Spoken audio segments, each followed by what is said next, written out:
right. Thank you, Christina. Great introduction.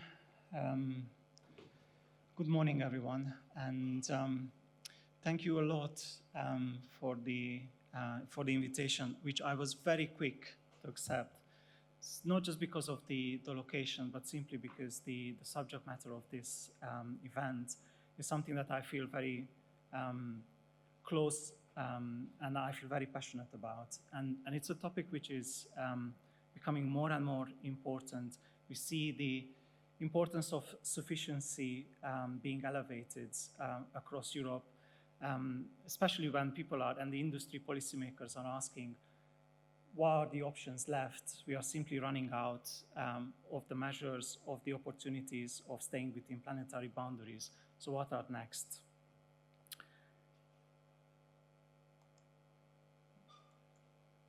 All right, so what I'm going to do in briefly 20 minutes, 25 minutes, is going to introduce the topic of sufficiency.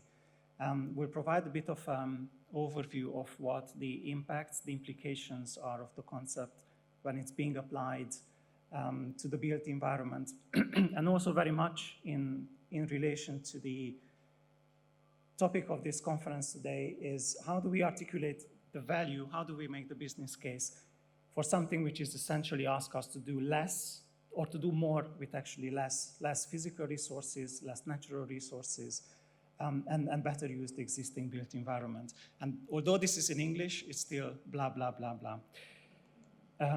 I will start with the problem definition, and this is the only slightly depressive slide I have for you today because Christmas is approaching, but it's also because I feel all these discussions, if we want to change anything around the way how we approach climate change mitigation and resilience, I think definitely we need to pass on a positive message.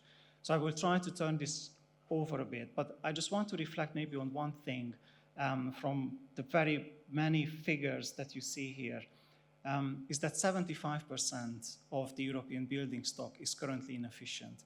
And the problem with this is that this affects the building stock and it affects essentially the users, the occupiers, in an unequal way. And that's one of the key issues that we see that is becoming increasingly political across Europe because it is linked to the quality of life, to well-being, affordability, and so on. And that's one of the key issues, that we have a fully built European building stock, but we have misallocation of the floor area. Some people have more, some people have less. So it's a bit around this question of how do we make better use of what we already have. And it's a bit of a personal storytelling of how myself or we as at BPIE came to work on this topic, because the topic itself of sufficiency has been around for about 15, 20 years, but it has been discussed either in terms of energy sufficiency, or it has been discussed more widely in terms of commuting, mobility, food, and so on. But it has never been really spelled out what it means applied for the building stock. And our perspective, when we came to work on this topic about 2-3 years ago, we came into this discussion from the angle of whole life carbon reductions and life cycle impact of the building stock. And we started modeling some different scenarios that would lead to climate neutral European building stock. And we looked at the business as usual, and we looked at what the current policy landscape, if it's properly implemented, if it's properly enforced, what sort of climate reductions will it achieve? And there is quite a bit of progress. If you can see here on one of the left-hand graph, there are reductions which are achievable. But most of the reductions happen in the operational carbon sphere. And importantly, these reductions would be even higher if this wouldn't be projected against a 40% increase of floor area. So if you look back of how much basically the European building stock has grown over the past 25, 30 years, and you apply this also in going the same trajectory going forward to 2050, it's simply you come to the conclusion that this is not aligned with the demographic projections. Europe is not facing a population growth of something like 40%. And this is important because this is unmaking a lot of the progress that we are doing. Then we also modeled a technology-based scenario which basically looked at all the available low-carbon solutions, and we stretched them out to the maximum, even the ones which are not yet market-ready or the technology has not matured enough. And the simple message was, relying on technologies is simply not enough. So we need demand reduction measures. And importantly, these are the measures which are available today. We don't have to wait for them. These are available, and we are talking about carbon savings which are relevant today and not somewhere in a distant past. And importantly, if we do this, we just keep our options for maintaining a pathway which is aligned with science-based targets. So we need to do a bit more in highlighting what are the reduction measures which work for the built environment. So this was the next step.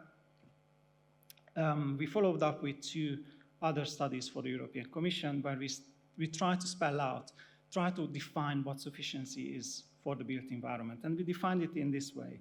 It's about making available the right space in the right place for the right purpose. And actually this came in a way which was very fortunate because around the same time the IPCC has also released this report. It was included, sufficiency was defined and was included in the summary for policymakers. And it was defined in this way. Sufficiency is a set of measures and daily practices that avoid demand for energy, materials, land, water, while delivering human well-being for all within planetary boundaries. And this is the last part, which is very important, because when we talk about demand reduction, we are not talking about giving up, we are not talking about avoiding, we are not talking about sacrificing, we are talking about providing for what is really required. So the problem today, actually, the problem with the built environment today is, and the built environment related policies, building regulations, is that we focus on the incremental improvements of a very, very tiny part of the building stock. So most of the building regulations focus on this incremental kilowatt hour per square meter or whole life cycle carbon reduction measures for new constructions. But we are talking about incremental changes, and we are talking about something which is 1% of the building stock annually. So it's very, very, very limited. So we are essentially tweaking new buildings, new constructions, so very, very small efficiency gains. Whereas if we are flipping this pyramid and we focus on better using of the building stock, we have a lot more carbon reduction, but not just carbon reduction measures, but essentially making the built environment ready to deliver all the functions that it has to deliver. So when we flip the script, we see that a lot more interventions and measures become available. And this is something that we have to maybe better integrate in our existing policy landscape, but not just policy landscape, but very much industry practices as well. So you see, this is a bit the reflection of the waste hierarchy, starting with something that we already have, because on the top layer are the measures which have the smallest capital costs, but also carbon cost implications. So we talk about repurposing, we talk about reshaping, we talk about reclaiming existing space, which require almost like nothing in terms of improvement, but bringing back to the market, behavioral change and restoring renovations. And these are the most important measures that if we focus on, we achieve the most with the smallest carbon as well as financial cost implications. On the second layer, you have the ones which require working with what is already there, but some sort of extensions, horizontal, vertical, or just building out. It's still very much in the vein of sufficiency. It's still very much in a vein of making better use of the existing space. And finally, sufficiency doesn't just apply to the existing building stock. I think there are very good measures that can be applied also for, or very good principles that can also be applied to new construction. So we are not saying that basically we have to stop building new from now on. There will be always need for new constructions because certain parts of the building stock will need to be replaced. But when you are doing it, you have to think it in a way that you think about low impact. So you think about building smart or building compact or building where it's really needed. So what we did, we looked into the existing literature, we looked into the existing evidence base, and we looked at the modeling studies to try to quantify what is the evidence base, what is the potential for flipping the script. So if we apply sufficiency in a more integrated way, we will have the obvious greenhouse gas emission savings, and we have savings on resource uses. But these are the better known gains. But what is also very important is that a number of studies, they try to estimate that by releasing existing floor area within the building stock, we can actually provide everything that the affordable housing plan is now requiring to us to boost the supply. So basically, we can provide with existing building stock what is being required for housing. And the same thing when you look at whether if this makes economic sense or not, there are huge investment opportunities. Now, the business case is quite different when we talk about the private sector or the public sector, but it's clear that there is a huge investment potential here. There's also an issue of social justice here, because it's very often the people who have the lowest income will also have the lowest impact. And we shouldn't only just look within Europe ourselves, because we are talking about quite long supply chains as the built environment. So if we look outside as well, there is a huge issue around who is going to share the burden, because both the housing as well as the climate crisis is a global crisis. So it's also part of what we do and what we ought to do morally towards the rest of the world. Now, the most important, the most interesting finding that we had was that social acceptance was actually much higher for sufficiency measures than we initially thought. And this was quite relevant when we were working on this study, and we simply consulted with the industry of what do they think about the feasibility of avoid and demand reduction measures, and we get an overly positive, we get an overly supportive feedback on this. And also when popular surveys have been done, a lot of very significant findings came back. So most of the people are really ready to downsize. Most of the people are ready to go further than what very often policymakers are just simply assume. So we looked also a number of case studies just to illustrate how sufficiency measures could work within the built environment. And we tried to create a representative sample from across Europe and to be able to sample different measures, both voluntary or both institutionalized measures. And here you see a sample of the first one in Belgium is something that is essentially, so one roof, two ages. It means elderly people can take in students when they have an excess of space, which works in both directions. It's an economic incentive for the students, but it's also a sort of intergenerational aspect that it combats loneliness very often for the elderly, for the pensioners. So it works for social reasons as well. France and Poland, they have quite a widespread scheme in place already to actively map vacancies, to be able to target them, to be able to bring them back to the market and make them available for population. Germany provides technical advice for various interventions, but among these also to downscale, for flat swapping, or to make homes more adaptable for future users. For instance, when families are going through a life cycle and children are moving out and the flat simply becomes too large. And then there's one which is more familiar with, in Ireland, conversion of offices into housing units, but this is something which is being used quite widely across Europe. So we looked at the potential of these different case studies, and we tried to upscale them. So what will happen if these measures are properly taken up, are properly supported, and we try to calculate what is the avoided floor area if, with these measures, but also the whole life carbon savings.